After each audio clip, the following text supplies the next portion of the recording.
Atendimento do dia, olha, que top. É quando a gente ouve os nossos líderes, que a gente entende, alinha tudo que precisa ser alinhado, sabe? Mas realmente, a gestão, ela precisa estar com um olhar estratégico. E esse olhar é um olhar diferente, por isso que existe o olhar sistêmico. Mas enfim, vamos com a nossa palavra do dia, né? Nós estamos lá em 2 Crônicas 24, que diz: mais importante que começar bem é permanecer bem até o fim, né? A fidelidade precisa permanecer até o fim. Joás, ele faz o que é certo enquanto é orientado pelo sacerdote Joiada. Lembra de Joiada que escondeu Joás e coloca ele no trono e protege ele da mãe de Acabe, faz tudo isso? Pois é. E da mãe de Acabe, que era a Thalia. E aí a Thalia, né, ela é colocada para fora. E aí Joás assume o poder e Joiada era o mentor dele. Então ele sempre teve uma boa jornada enquanto ele tinha ele como mentor. A partir do momento que o sacerdote Joiada morre, né, começa a existir um problema aí com Joás. Porque nessa época que ele estava, o templo foi restaurado, o povo contribuiu com alegria. E aí, com a morte de Joiada, Joás se afasta de Deus e o povo volta à idolatria. Então, Deus envia os profetas para alertá-lo, mas ele não escuta. E aí, Zacarias confronta Joás e ele é morto. Olha só. Então, Judá sofre ataques e Joás, ele termina mal, né? Porque ele sai da direção de Deus. Então vamos para a leitura da palavra. Por que a gente faz a live, né, gente? Todos os dias nós precisamos liderar a nossa mente. A palavra de Deus é uma palavra que ela é única, ela é verdadeira, ela é viva, ela é poderosa. Então não vem aqui o que a Cintia acha, vem aqui a palavra de Deus. E que o Espírito Santo traga discernimento e sabedoria para nós nessa palavra que diz assim: tinha Joás 7 anos de idade quando começou a reinar. E 40 anos reinou em Jerusalém. E era o nome da sua mãe Zíbia, de Betseba. E fez Joás o que era reto aos olhos do Senhor, todos os dias do sacerdote Joiada. Então ele fez até quando Joiada estava com ele. E tomou-lhe Joiada 2 mulheres e gerou filhos e filhas. E depois disso Joás resolveu renovar a casa do Senhor. Reuniu, pois, os sacerdotes e levitas e disse-lhes: sai pela cidade de Judá, levantai dinheiro de todo Israel para reparar a casa do vosso Deus de ano em ano. E vós apressai este negócio, porque os levitas não apressaram. O rei chamou Joiada, o chefe, e disse: por que não requereste os levitas que trouxessem de Judá e de Jerusalém o tributo de Moisés, servo do Senhor, ordenou a congregação de Israel para a tenda do testemunho? Porque, sendo a Thalia ímpia, seus filhos arruinaram a casa de Deus, e até as coisas sagradas da casa do Senhor empregaram em Baalaíns. O rei, pois, deu ordem e fizeram um cofre e puseram para fora a porta da casa do Senhor. E publicou-se em Judá e em Jerusalém que trouxessem o Senhor o tributo de Moisés, o servo de Deus, ordenado a Israel no deserto.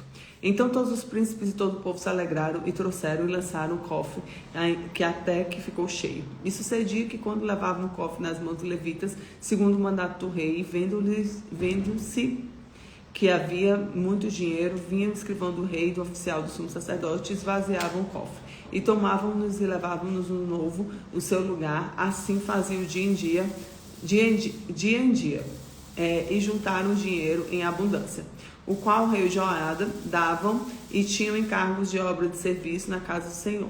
E contrataram pedreiros, carpinteiros para renovarem a casa do Senhor, como também ferreiros e serralheiros para repararem a casa do Senhor. E os que tinham encargo da obra faziam com que o trabalho e a reparação fosse crescendo pelas mãos, e restauraram a casa de Deus no seu estado, se fortaleceram. E depois de acabarem, trouxeram o rei Joiada e o resto do dinheiro, e deles fizeram utensílios para a casa do Senhor, objetos de ministrar e oferecer, colheres, vasos de ouro e de prata, e continuamente sacrificaram o holocausto da casa do Senhor todos os dias de Joiada. E envelheceu Joiada e morreu fardo de dias, e era a idade de 130 anos quando morreu. E sepultaram na cidade de Davi com os reis, porque tinha feito bem a Israel para com Deus e a sua casa. Então ele foi honrado, né, Joiada, porque ele fez bem a Israel e a sua casa. Porém, depois da morte de Joiada, vieram os príncipes de Judá e prostraram-se perante o rei, e o rei os ouviu. E deixaram a casa do Senhor, seus pais, e serviram as imagens dos bosques aos ídolos. Então, a causa da sua culpa, veio grande ira sobre Judá e Jerusalém. Porém, enviou profetas entre eles para reconduzir ao Senhor, os quais protestaram contra ele, mas eles não deram ouvidos. E o Espírito de Deus revestiu Zacarias, filho do sacerdote Joiada, o qual te pôs de pé acima do povo, e disse-lhe: assim diz Deus, Por que transgrediste os mandamentos do Senhor, de modo que não possais prosperar? Porque deixaste o Senhor, também ele vos deixará. E eles conspiraram contra ele, apredejaram o mandato do rei no pátio da casa do Senhor. Assim o rei Joás não lembrou de beneficências de que Joiada, seu pai, Zacarias, lhe fizera. Portanto, matou-lhe o filho, o qual, morrendo, disse: o Senhor verá e requererá. E sucedeu que, decorrido um ano, o exército da Síria subiu contra ele. Vieram ajudar em Jerusalém e destruíram entre o povo a todos os príncipes e enviaram todos os despojos do rei de Damasco. Porque ainda o exército dos sírios vieram poucos homens, contudo o Senhor entregou na mão de um exército muito numeroso. Porquanto deixaram o Senhor Deus de seus pais, assim executaram juízo contra Joás. E quando os sírios se retiraram, deixaram gravemente ferido. Então os servos conspiraram contra ele por causa do sangue dos filhos do sacerdote Joiada e feriram na cama e morreu e sepultaram na cidade de Davi. Olha só. Porém não sepultaram o sepulcro dos reis. Estes foram os que conspiraram contra eles: Abade, filho de Simeate, o amonita; Jeozabade, filho de Sirite, a moabita; e seus filhos a grandeza do cargo lhe pôs a restauração da casa de Deus. Eis que estão escritos no livro da história dos reis. Amazias, seu filho, reinou em seu lugar. Muito forte, né? O juízo de Deus sobre Joás. Ele tinha tudo para ter uma história linda, né? E ele, felizmente, começou a ouvir outras pessoas e perdeu o mentor dele, perdeu a direção também. Então, o que a gente tira de ensinamento aqui? Primeiro, começar bem não garante terminar bem. Precisamos permanecer, né? Permanecer firmes constantemente, né? Continuamente. Segundo, influências espirituais fazem a diferença. A joiada para Joás foi uma boa influência. Então, ande pessoas que fortalecem a sua fé. Sabe como é que você vê isso? Vê se essa pessoa te traz paz, se ela te leva para perto de Deus, se ela te leva para perto dos princípios do Senhor, sabe?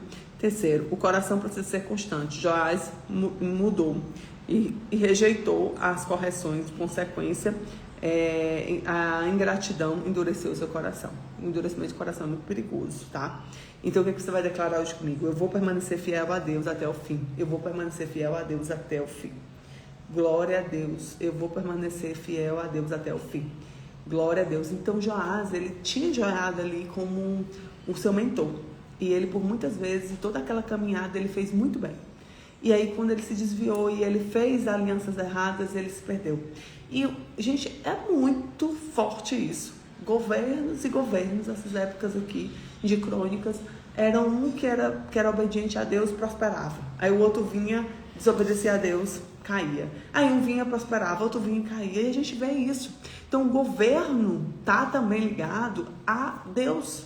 No quesito que a gente precisa liderar, a gente precisa ativar isso na nossa casa, no nosso trabalho, nos nossos negócios, porque as pessoas, elas estão precisando de posturas e lideranças que busquem o Senhor, sabe? Pessoas que busquem obedecer a Deus, que busquem louvar e colocar altar ao Senhor, que não bote altar para o dinheiro, altar para o poder, altar para ídolos de mundanos, mas que a gente coloque o nosso coração e o nosso altar no Senhor.